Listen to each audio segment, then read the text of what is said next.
question ng subscriber natin, may kinusuhan daw silang cruise ship, yung employer nila, tapos nakipag-settle na raw sa kanila yung insurance company ng cruise ship na yun, pero 3 months na raw wala pa ring remittance sa kanila.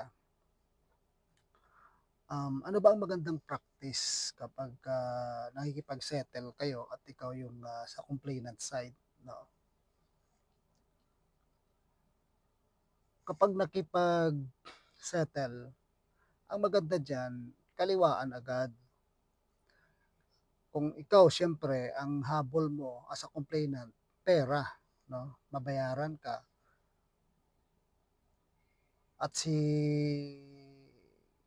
respondent naman, ang habol niya, mag-quit claim ka, matigil na yung kaso, magkaroon na kayo ng termination ng kaso.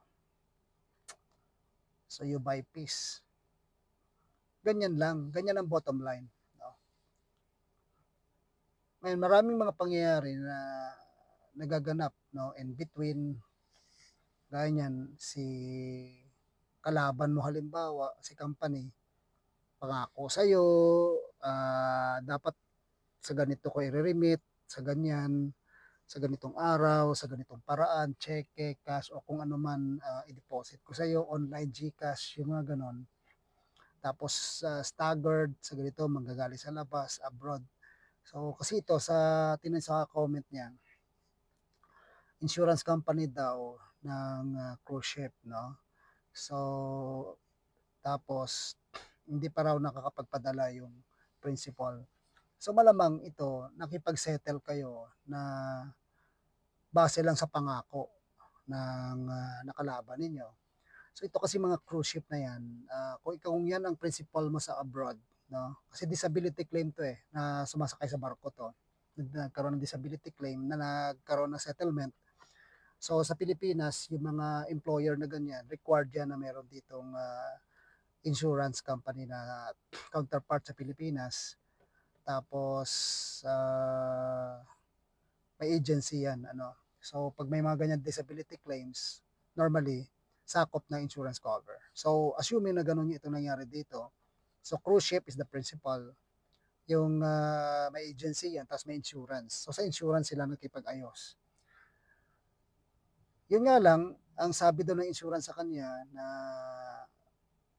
hindi pa nakapagpadala yung principal. So ibig sabihin, parang ang principal kung barko, yung cruise ship, magpadala pa sa insurance pambayad. Parang kalokohan yan. Kasi alam mo, pag insurance ka, you have a pool of funds, no? Kaya ka nga in-approve ng Insurance Commission dito sa Pilipinas, eh. May pool of funds ka na sufficient para pambayad sa mga claims mo. Hindi yung maghihintay ka pa sa principal para padalhan ka ng pambayad doon sa claimant mo. You get yung pambayad sa mga tao na nagki-claim sa'yo from the pool of funds na nanggaling sa premium payments ng mga bumili ng insurance policy sa'yo.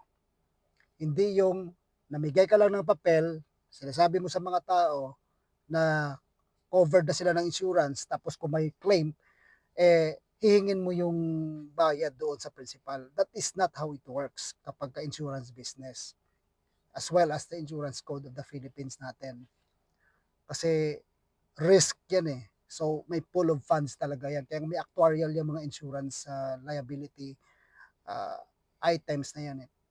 So, ang ibig sabihin, nakipag-ayos kayo dito sa insurance company, nakipag-settle kayo ng hindi malinaw kung paano kayo babayaran nang hindi kayo pinadadaan sa butas ng karayom.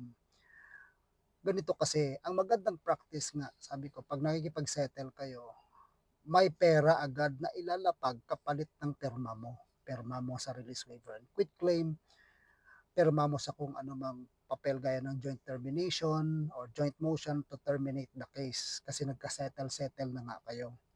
So kapalit yan dapat pera, no? We're not being mukhang pera, pero yan ang usapan kasi. So yan ang bottom line. Kung pera ang usapan, ilapag mo ang pera kapalit ng perma ko. Gano'n lang kasi 'yun, gano'n lang kasimple. Kasi kung lalagyan mo pa ng mga moral standard, moral ano diyan, eh, hindi kayo magkakaayos. Humahaba lang lalo yung kaso, nagiging mas magulo lang.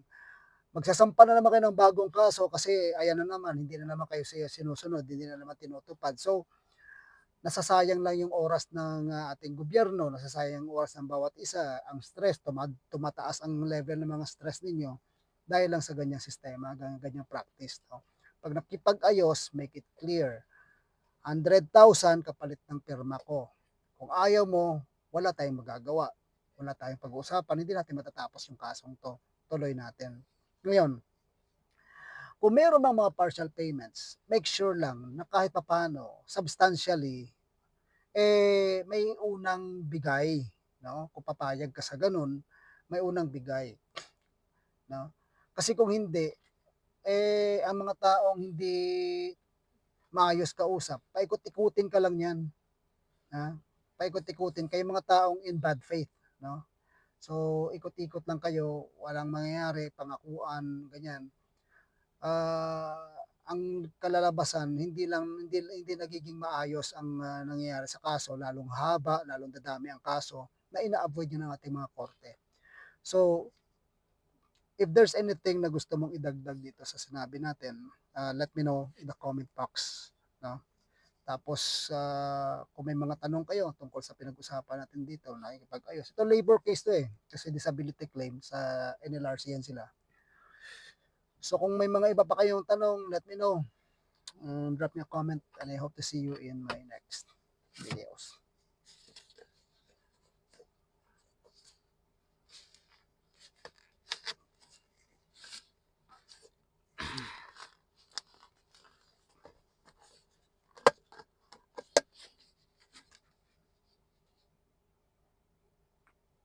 God bless.